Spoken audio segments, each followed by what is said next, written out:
One early morning, a cleaner came to see Stanley in the yard and to give him a polish before starting his day's work.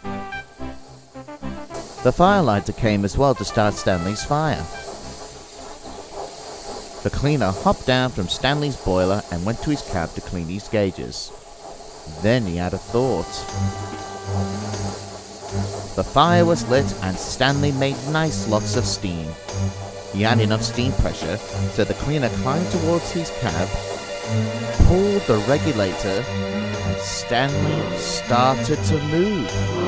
He was surprised. "Oh my," he gasped. "Stop! I'm not ready to start work yet," he shouted.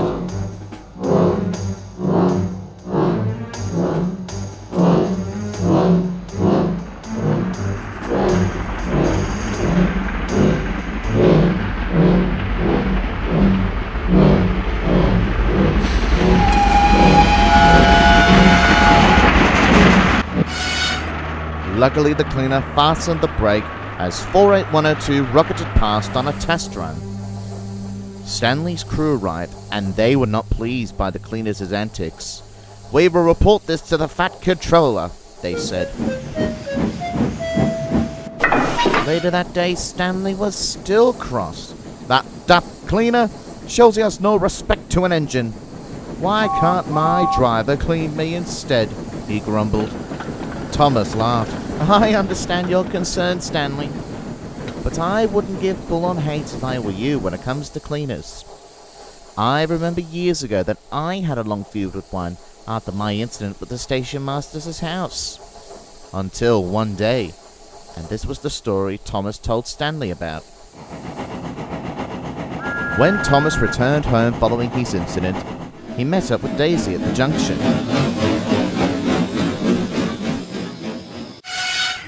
When Daisy asked Thomas why he was indisposed, Thomas's smile turned into a foul look. "It was the cleaner," he remarked. "If he hadn't fiddled with my controls, I wouldn't have that accident. I can't trust him now." "But if you can't trust him, how will you be cleaned?" gasped Daisy. "Driver, fireman, or the firelighter," replied Thomas simply, and he puffed away.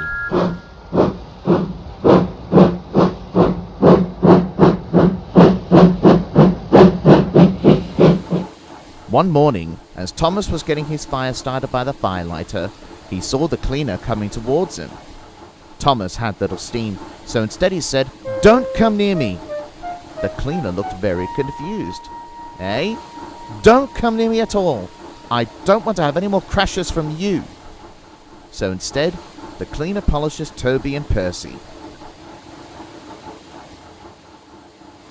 Until one day, the cleaner had had enough of Thomas telling him to stay away. "Just what do you have against me? You're being a very rude little engine." "Your antics had caused me a great deal of trouble with the station master's house a few weeks back. The Fat Controller blamed me for the incident, and you got away scot-free. I don't want you anywhere near me, as I assume you haven't learned a lesson." The cleaner was cross, so he ignored Thomas's rant and went on cleaning him. Thomas seethed with anger. Then when he was on one of his passenger runs, he bumped his coaches crossly,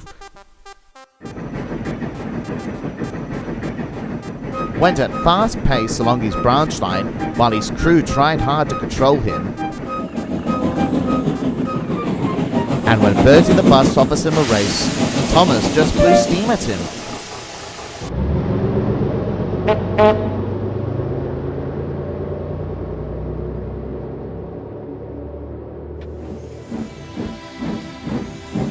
The passengers weren't delighted at all with their rough journeys and complained to the Fat Controller. So he had ordered Thomas to shunt the trucks at Ellsbridge Yard and told Donald to look after his passengers.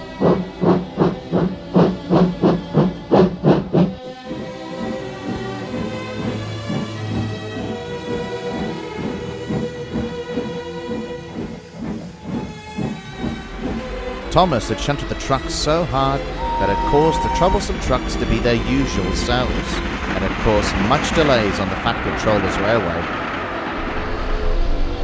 The next day, the Fat Controller scolded Thomas for the truck's misbehavior and ordered him to stay in the shed as punishment. Annie and Clarabelle talked to Thomas. "We know it's about the cleaner, Thomas," said Annie. "You mustn't remember the accident because he was gone till then," said Clarabelle. "You shouldn't put your anger out towards anyone." "Nor assume he hadn't learned his lesson." But Thomas was being very stubborn for the rest of the day. But deep down he knew his two coaches were right. Donald was needed on the main line next day, and no engine was available to take over Thomas's passengers. So the Fat Controller had appointed Thomas to do his job. After the cleaner polished him up, he felt his wheels turning. Thomas was surprised. The points were set towards the main line. Then, with a whistle echoing in the distance, it was an engine from the mainland pulling a tour train. "Oh no, help!" he cried.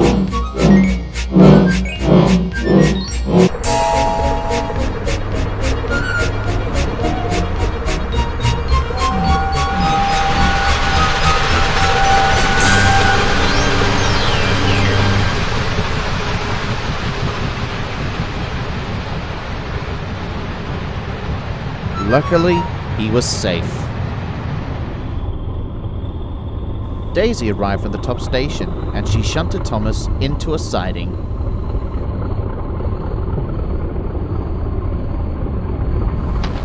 Then he heard some footsteps coming from his footplate, and to his surprise, it was none other than the cleaner. The cleaner explained that it was a firelighter that had played with the controls. Thomas had felt so grateful after that. "Thank you, and I'm sorry for being rude to you." "No, Thomas, I'm the one who's sorry that you've been to blame of your incident with the station master's house. I remember hearing that incident on the telly and should have done the right thing by admitting my mistake. So today I'll tell the Fat Controller." And so he did. The Fat Controller was cross that he hadn't come forward of the incident at first, but he was glad that he admitted his own mistakes. But a punishment was in order, and the cleaner, as well as Thomas's firelighter, accepted it. They were suspended from their duties. Then the Fat Controller came to see Thomas and had apologized to him of blaming him for the incident. Thomas accepted his apologies too. "So you understand that now, Stanley?" "Yes, I do, Thomas, and thank you for telling me about him. I was wrong. Cleaners are not so daft after all." The next morning, the cleaner apologized to Stanley over his silly antic. Stanley accepted his apology and told the cleaner about Thomas's story.